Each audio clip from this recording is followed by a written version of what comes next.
Pansin nyo, tanong doon, lagi nag-inspection o dito. Dami ng mga notice na ibinigay namin. Nakapag-towing na po kami, madam, dito. Oo, nataw niyo na nga Opo, kami. Ilang yun nga po. Dapat nakikiusap kayo sa amin. Dapat may parking nga po kayo sa... Bakit ako makikiusap ng maayos, kuya? Eh kung... Sir, ma'am, Agad. ma'am, una sa lahat, hawak kayo lisensya, hinatak nyo. Lagi kasi kayo... Pangalawa lagi po, kasi ma'am, kayong inuurasan po namin yan bago namin hatakin. Nakita nyo ba hinatak yung sasakyan nyo? Kasi binibigyan ko pa ng 5 minuto eh. Oo. Lumabas si driver. Pero ang Lumabas gagawin yung mo, driver. Problema, yung babae, yung asawa yata nag-hysterical. Bakit mo titikitan? Hinawakan niya yung license, hinagaw niya sa atin. Umalis. Oo, kinuha ulit nung asawa niya. Bali, hinatak. Paghatak, eh bigla silang umalis. As yung pick up, siyempre nag-hysterical din yung lalaki. Biglang pumasok, hinarurot niya yung sasakyan niya. Hindi na pala nagkulang din ng barangay dito, nagbigay na rin pala sila ng mga flyers dito, ng mga notices na baga may babala na nga eh. Talagang parang sinusubukan na nila yung ating Para kumbaga sa ano, bossing, tigas na lang ng ulo kaya talaga. nga eh. Alright. Sasampa na kagad nila eh. Sabi mo, yung mga friend mo kasi dapat kinakausap mo. Ayun nga po, ayaw niya makipag-usap ng maayos. Tinikita niya na ako kagad. Eh, nandito naman na ako. Eh, bakit naman iba dito nandito pero tinikita Eh, na? sila yun kasi nandito na kagad. Bago pa lang kayo dumating, dito na ako eh. Ito, kahit nasa sasakyan ka, kaya kayo nahuli kasi na-post ka. Meron na tayong traffic light. Kung marunong makipag-usap yung enforcer nito. Dahil na lang.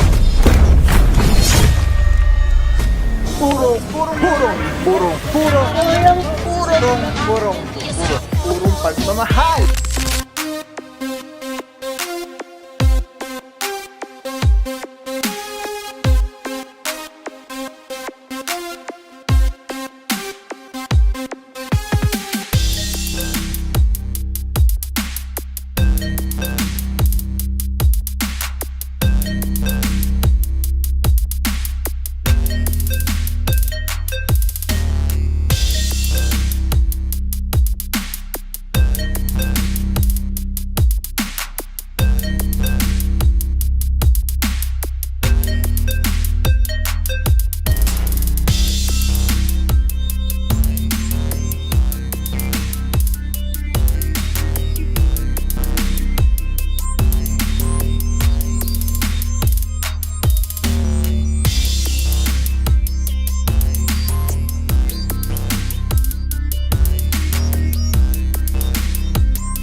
What is up guys? Papa Pao here, purong pagmamahal. Lungsod Quezon, ating puting Mayora, Mayor Joy Belmonte, Vice Mayor Gian Soto. Tuloy-tuloy ang pagbabago. PTMD, Likas Sipag Galing, Sir Dexter Cardenas, Oishi for today, Officer De La Rama. Tugon muli, action sa reklamo with regards to illegally parked vehicles. As of now, hindi pa natin alam kung saan yung specific target area. Pero currently, dito po tayo ngayon sa Visayas Avenue Corner, Tandansora.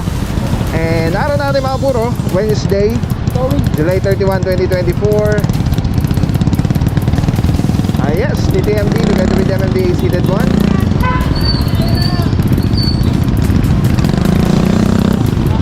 Antabay lang po. So, coordinate lang muna. Tapos, proceed sa mismong clearing operation. Let's go guys.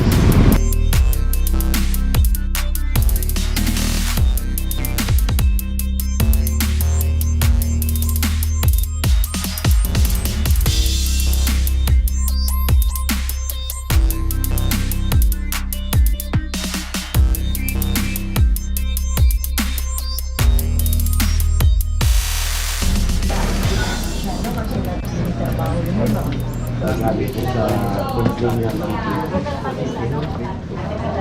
ayan po yung mga natin na ayan.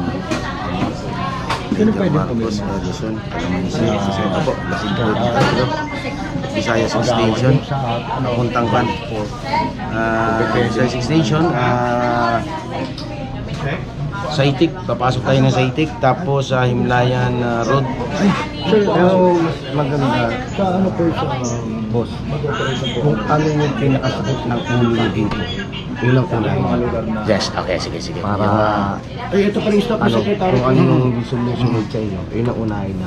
Ngayon, pagdating po natin sa transit area, apat alam po natin dito. Sabihin po sa amin kung ano po yung one-side parking para pagdating ng team natin doon, wala tayong bonilya, sublimano ang operation natin. Kasi meron kasing nangyayari. Pagdating natin sa area, nasa kaliwa pala ang one-side parking. Pero hindi alam na ng kasama natin na yung one-side parking. Kaya lahat kasi yun, uubusin natin. Okay.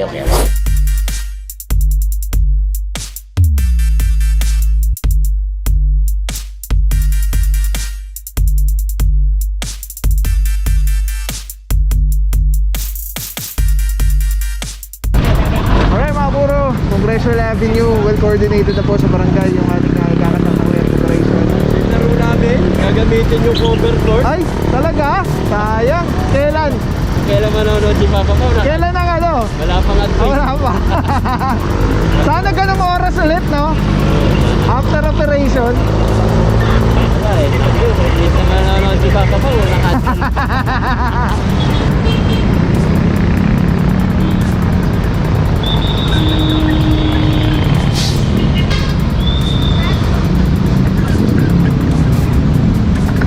Good morning, bossing.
Mukhang dito nagsisimula yung clearing operation natin. Ito, ang dami kasi dito, napakasikip na. Hindi na makapasok halos yung mga sasakyan dahil lahat sila nakapark dito.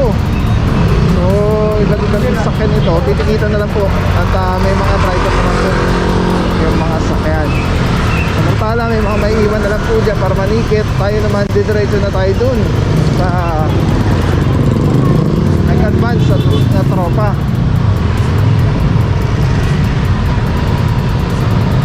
Dito tayo na Officer Alvario and Officer Gatilo.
Nagkakamali, isa sa target area natin is ito, Major Marcos, kasi ito yung kumbaga dito sa barangay na Suke, ano, By the way, nasa ano po tayo, Barangay Pasong Tamo.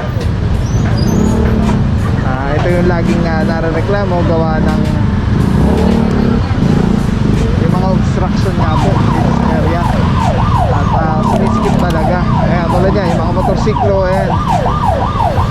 Usually, mga ano po sila, mga namamalengke.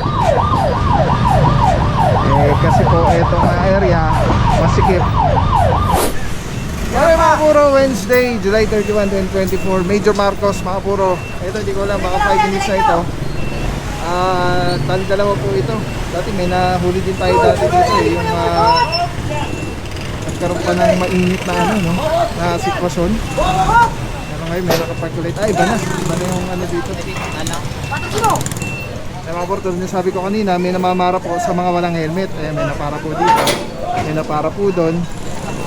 Itong dalawa, tinotow na po ngayon.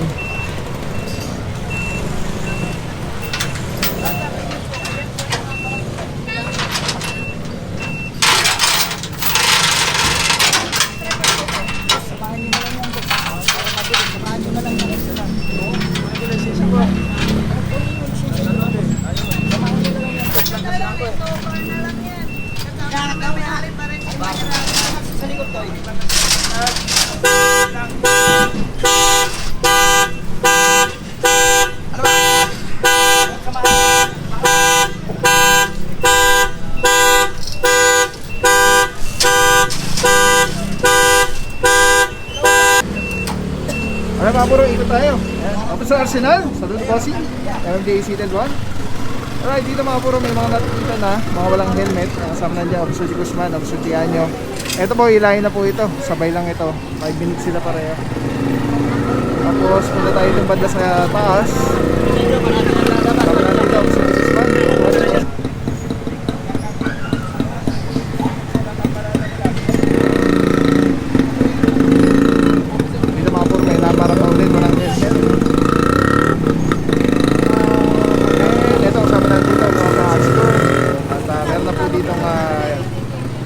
Sinasampanan na SUV. Grabe, dami dito walang helmet. Again, saludo sa Barangay Pasong Tamo. Hindi na pala nakulang din ng barangay dito. Nagbigay na rin pala sila ng mga flyers dito, ng mga notices na kumbaga may babala na nga eh. Talagang parang sinusubukan na nila yung ating Para kumbaga sa ano, bossing, tigas na lang ng ulo talaga. kaya nga eh. Alright, yun lang. So yun mga puro, no? Again, kudos sa Barangay Pasong Tamo, ano? Kung makikita mo, Makitid na eh. makikita talagang hindi pwede talaga may nakapark na sasakyan. At nagbigay pa pala ng flyers ang Barangay Pasong Tamo dito sa area with regards doon nga sa pagpapark ng bawal. Mga puro, punta naman tayo doon, ano? So far dito, ito yung mga nahihila. Nasama natin dito si Officer Francisco. Tapos again, hello the bossing. Charot, Idol kita, idol. Baka may papatingin kayo, boss. Binabati ko yung mga natowing dito. Sunod, wag na kayong Picture tayo, boss, picture. Alright. Ano po name nila, boss? Adolf, purong pagmamahal. Purong pagmamahal. At least Thank you, boss, nakita ha? rin kita. Shoutout sa inyo, bossing. Finally. Boss, ikot lang ako, boss. Dati Maynila ka, di ba? Opo, Punta opo. ka rito. Boss, thank you, boss.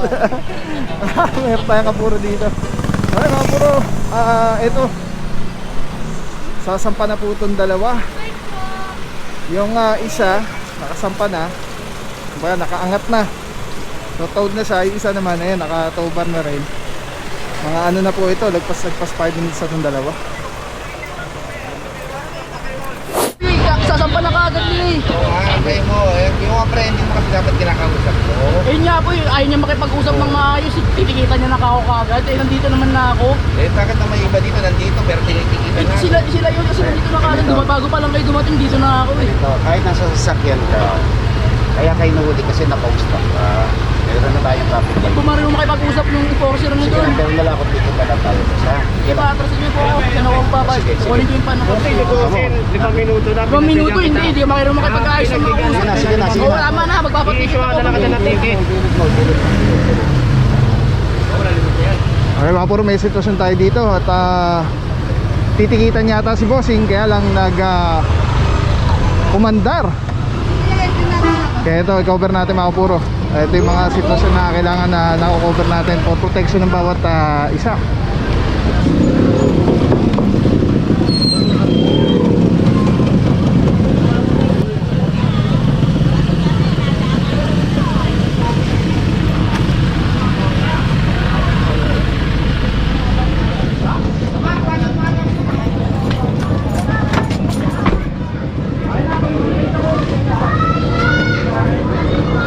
Alright mga puro, no, kasama nandito si Officer Pantaleon.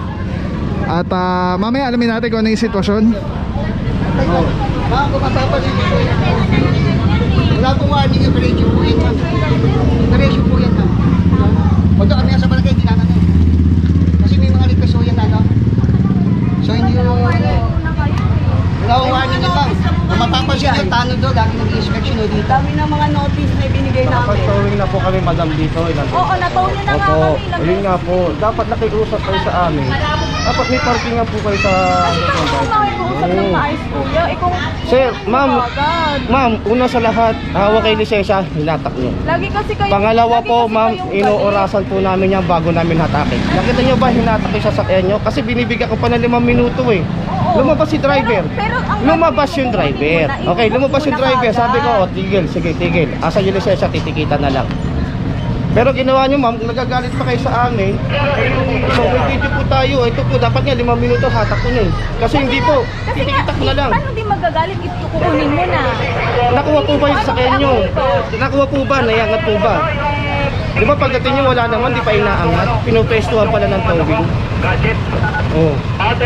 Ito pa, may video po ko. Nagpasa nga po ng 5 minuto pero ginawa ko po, tinitikita ko na lang para hindi matowing sa kayo ninyo. Pero ano po ginawa niyo sa akin? Nagalit pa kayo. Insist nyo, tinanggal nyo na. Tapos, pinaandar nyo yung sasakyan. Nataw nyo na kagad. Ito. Hindi nga po tinuwi ngayon po 5 minuto. Binibigay namin, oh. Kuya, tinutuwa Ibigay siya ko na. Kaya nagalit ako, kinukuha ko yung Paano po license ko. tinutuwa, ma'am? Pinupurmahan pa lang po yan. Pagka-purma niyan, pag inapit inangat yan, yun ang towing na. Wala pang 5 minuto. Meron nga po, ito nga po nang bibidyo tayo. Ang invitation mo kayo, may promotion, invitation. Una po sa lahat, ma'am, dapat hindi po pinaparadaan yung sidewalk. Pero kuya, huwag kayong gano'n. Hindi po, ano po ganun, ma'am? Nakagad eh, atakin nyo na kagad eh. Natak na ba, sir? Ito, may video ko. Sige, may video ko kayo. Hindi lang ako dumating, nyo atakin nyo na. Sabihan nyo muna yung tao, aabalahin ko eh. Doni mo effect yan. Hindi kami magagalit. Eh, hindi ganun eh. Kayo, taga-barangay. Parang pa kayo sa mga taga-barangay nyo eh, no? Alright mga puro, ito na po yung aftermath ng clearing operation na kinandak dito sa Major Marcos. Isang lugar pa lang po ito, napakarami po dun sa listahan ng mga target area ngayong araw na to dito sa Barangay Pasang Tamo. At yan, malinis na po, ano. So cleared na. Yung TRD, sila po ang nakakasakop sa mga tricycle. So nandun sila pumwesto sa labas. Doon po sila nag-deploy. So far, yan, malinis na po, maluwag na area. Marami-raming nahuling mga walang helmet. Parang meron yatang, ayun, takbo! Mga walang helmet, oh. Madidisgrasya pa si Bossing.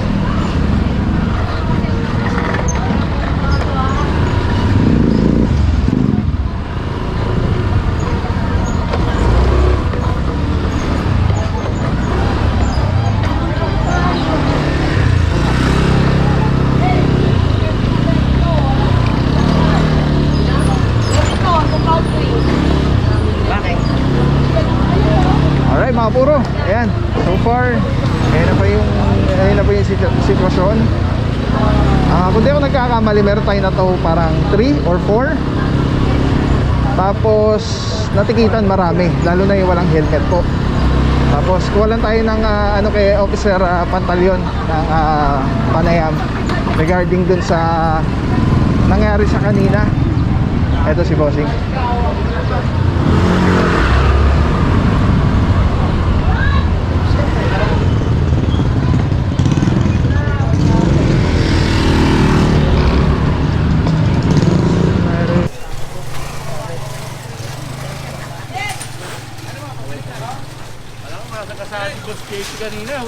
Alright mga puro, ayan, sabi na nga ni Officer Calebag, kala ni Bossing masasagasaan. Ito kasama natin si Officer Pantaleon. Regarding dun sa sitwasyon kanina, Officer Pantaleon, good morning sir, saludo mga bossing, God bless po. Buti na lang, hindi ka pala nasagasaan. Nakaiwas naman tayo. Malaman lang namin, boss, ano pa nangyari daw boss kanina? Nangyari to dito sa Major Marcos, sa may bandang dulo natin. Ano naman natin siya, binibidyoan naman natin siya. So, bago siya lumabas, may 5 minutes na yung video natin na for the record. Ngayon, paglabas naman niya, binigay naman ng lalaki yung driver's license niya. Ang problema, yung asawa yata niya nag-hysterical, biglang lumabas, bakit sinasabi nila na tinotowing daw natin kaagad. So binigyan naman natin ng 5 minuto, hindi pa naman siya nakaangkla, so binigay niya may license, titikita ko na lang dapat. Oo. Ang problema, yung babae, yung asawa yata nag-hysterical, bakit mo titikitan? Hinawakan niya yung license, hinagaw niya sa atin, umalis. Oo, kinuha ulit nung asawa niya.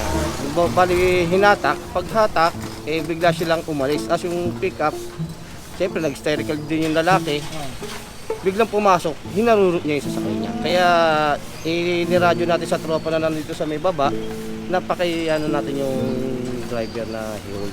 Ayun na yung naabutan namin. Yun na yung naabutan niya na nandun na Pero to be clear, titikitan lang talaga siya. Titikitan na lang. Titikitan na lang kasi ako ka na yung license eh. Titikitan na lang. Siguro, sabi naman niya, pagka tapos natin dito na